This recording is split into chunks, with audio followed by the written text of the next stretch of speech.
Zalo, and today I wanted to react to anti-gravity technology discovered from nature 2. Victor Grebennikov, Grebennikov, levitating technology. This video was by Shook, and I thought it'd be very interesting because anti-gravity technology that just sounds awesome. So, of course, I had to check this out and look into it. Sorry for the stuttering. I just ate some food, so and it was really spicy. And I like spicy food, but it does make me stutter even more, and I already stutter a lot. Okay, let's get into this. It's gonna be interesting. In summer 1988, an entomologist from Novosibirsk City, Viktor Stepanovich Grebennikov, examined a microstructure of the lower surface of a beetle's wing case by a microscope and became interested in an unusually rhythmic, extremely ordered, incomparable honeycomb.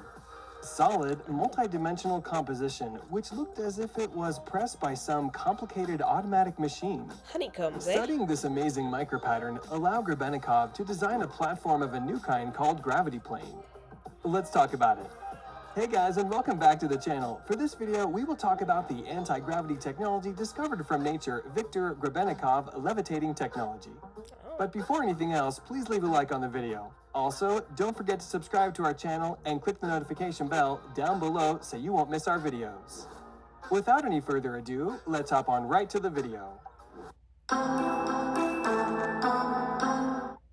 As usual, the discovery was made by chance. Once Grebennikov put in a chitin bristle from some beetle's shell under a microscope and wanted to put another one, but it slipped out from tweezers and hung in the air. Then the scientist tied some laminate together from the top by a wire, arranging them vertically. It was impossible to put even a thumbtack on this block because it was thrown up and then aside.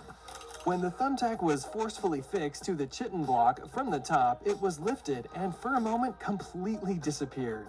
Grebennikov discovered an anti-gravity effect in 1988 and then for 3 years studied it from many angles, developed the platform's designs, and carried out experiments. That is so sick, dude. I bet you the government, they grabbed that. What are you thinking? I think the government, they grabbed that, for sure. Like, you said you know how to create anti-technology, anti-gravity technology. Yeah, they took that for sure. And I wonder what they did with it since this is pretty old. Gosh, Lee. Um, that'd be pretty cool to just kind of create your own though. Like he discovered it by accident, and it was just a beetle's like it was a beetle, like the back of the beetle that made him realize, oh, there's anti-gravity properties inside of these little guys. That is super interesting. I find that super fascinating. I wonder if somebody's replicated it since, and if they've had any luck. Together with Professor V. Zolotarev, he sent a patent application. Finally, in 1991, Grebennikov built his gravity platform and started flying. The flying platform was inertialess and almost invisible from below. It is unnecessary to say that this was... How can it be invisible from below? That makes absolutely no sense. I'm confused. What do you mean inertialess? Isn't that like the law of anything that is in motion? Constantly, if it gets hit, it stops. If it, whatever. I'm just discovered not yesterday, but in the 1980s. Grebennikov studied the effect of cavitary structures on insects. He gave this name to mysterious radiation that emanated from their nests. What? In chapter 51 of the book, Grebennikov writes, I have only a handful of old... Though I suppose everything kind of radiates some form of radiation. I think even humans do to a degree. So never mind, I guess it does technically give off radiation. Just never really think about it though. Like everything kind of has radiation inside of it. Like I said, we're from the universe, so of course if the universe has radiation, we have radiation, everything has radiation. And there's certain, stagnations to the default that we can actually go up to within that field. Otherwise, it could just be like poisonous and we die instantly. clay lumps, fragments of these nests. With numerous Humans are small room interesting. cells. The cells were located side by It's really side pretty. and looked like small thimbles, or more likely, small jugs with smoothly narrowing beaks. He then wrote, I've already known that these bees belong to a species of halictus, according to the number of light rings on their oblong It's a bellies. halictus. There was a wide vessel filled with these spongy clay lumps on my working table, which was jammed with instruments and grasshopper houses, vials with chemical agents, and other things. I had to take something, and I brought my hand above these spongy fragments, and a miracle happened. I suddenly felt heat above them. I touched the lumps by the hand, they were cold. But I obviously felt heat above them. Moreover, I felt unknown pushes, bounce, tick in my fingers. This radiation cannot be screened. Grebennikov wrote, I put a piece of cardboard on top. The feelings were the same. I put a pan's lid, but it had no effect. This something ran through the barrier. I should immediately study this phenomenon. But the instruments did not react at all, neither finest thermometers nor ultrasound recorders, electrometers nor magnometers. Explaining the weird way feeling he felt, he said, but usual human hands obviously felt either heat or cold wind or ticks or a denser medium above the nests. Some people's hands became heavier, other people's hands were pushed up, some people's fingers grew numb, forearms muscles felt spasms, some people felt giddy, secreted saliva voluminously. But how did V. Grebennikov come to the idea of his platform? It was actually explained in the book.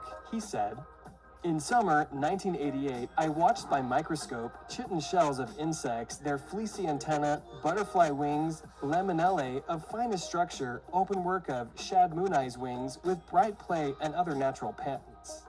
I was interested in an unusually rhythmic microstructure of some parts of rather big insects. This was an extremely ordered composition which looked as if it had been pressed by some complicated automatic machine, according to special designs and calculations. It's super In interesting. my opinion, this incomparable cellular structure was necessary neither for strength nor for decoration of this part. I did not notice something even resembling such an unusual, amazing micropattern neither on other insects' parts, nor in the rest of the nature, nor in technology, nor in art.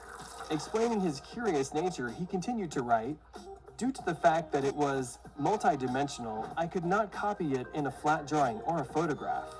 Why does an insect have this? This structure is located in the bottom of wing cases and is almost always hidden. It can be seen only when an insect flies, but who can do this? Talking about the experiment that he was doing, he wrote, I suspected that this can be a wave beacon having my effect of multi-cavitary structures. During this really happy summer, there were a lot of insects of this species, and I caught them using light in the evenings. Neither before nor after that, I observed neither such a great number of them or even single individuals. I put a small concave chitlin lamella on a microscope table in order to watch its strange cells using strong magnification once more.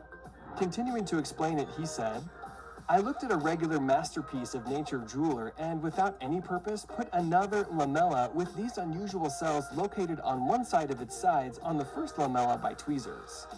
But the part was pulled out by tweezers, hung in the air for some seconds under the lamella which lay on the microscope table.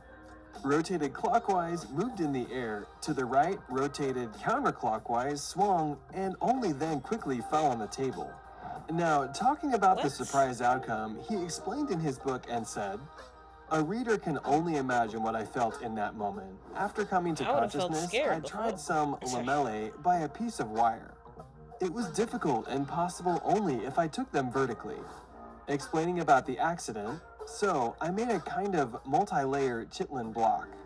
I put it on a table. Even such a comparatively heavy thing as a thumbtack could not lie on it. Something pulled it up and then aside. I fixed the thumbtack to the top of the block.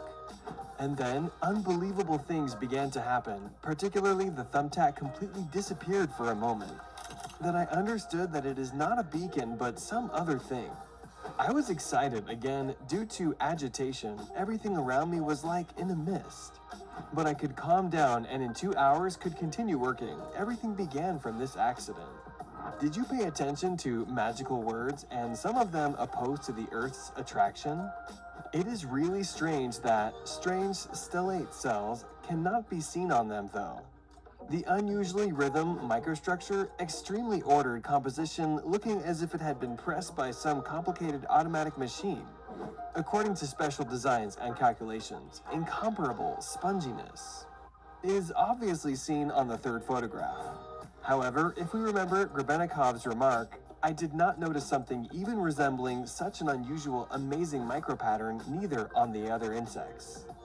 Parts, nor in the rest of nature, nor in technology, nor in art. Usual hexagon honeycombs can be observed. Or does Grebenikov want to say that honeycombs, as an experiment on the production of the effect of cavitary structures, ECS, are a simplified example of this complicated pattern, and the anti-gravity effect can be observed already in such a simple structure? Well, it might take decades to find out. That's it for today. If you guys enjoyed the video, make sure to hit the like button. Don't forget to subscribe. Super fascinating. Hexagons are like something that's seen inside of almost everything. That makes up cells. So, like, if you want to make up a cell, then you're gonna have to have a hexagon within it, of course. Hexagons are, they're like the, I'm gonna say the geometry of life, if you will. Not sure if that makes any sense, but that's just exactly what I think when I think of hexagons nowadays. And I'm starting to understand that maybe there is more to the shape. Since life forms and everything inside of nature just kind of automatically goes and takes that form no matter what. It's very fascinating. I wonder what there's if there's something we don't realize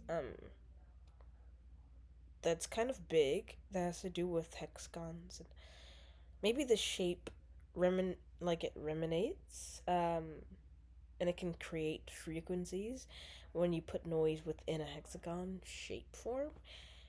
Not sure if that makes any sense. And that those frequencies and bouncing off of said walls can actually create some kind of effect on us humans or like the animals or like the insects or something. I'm not sure what I'm saying, but I'm just tossing out some random tidbits of information that I'm thinking about right now. There are so many cool things. I don't know that just kind of think about when it comes to hexagons. Yeah, especially like pools. Like when you create riffles in the pool, sometimes it creates hexagons. You look outside the grid line; it has what hexagons? There are hexagons inside of our sugar cubes. There's hexagons inside of everything. Okay. Look back on some of those old movies. Back in the days, I remember there being a bunch of like hexagon imagery. So I guess that makes sense why there was so much hexagon imagery, like Chicken Little, their grid when the sky was falling, hexagons. It was a hexagon. I'm sorry, can't speak English. It's all hexagons. But yeah, that's pretty interesting, fascinating. I wonder if there's anybody that's ever created anything from it since, and if if he's still around. Yeah, probably not, seeing as this seems way too, it seems old. So, like the 70s or something. Alright, thanks so much for watching. I hope you enjoyed. If you if you're interested in this kind of stuff, I'd recommend you stick around, subscribe, leave a like. Probably if you have any recommendations for me, leave them inside of the comments section. What should I watch next? What you think? What did you think about this video? And yeah, alright, bye.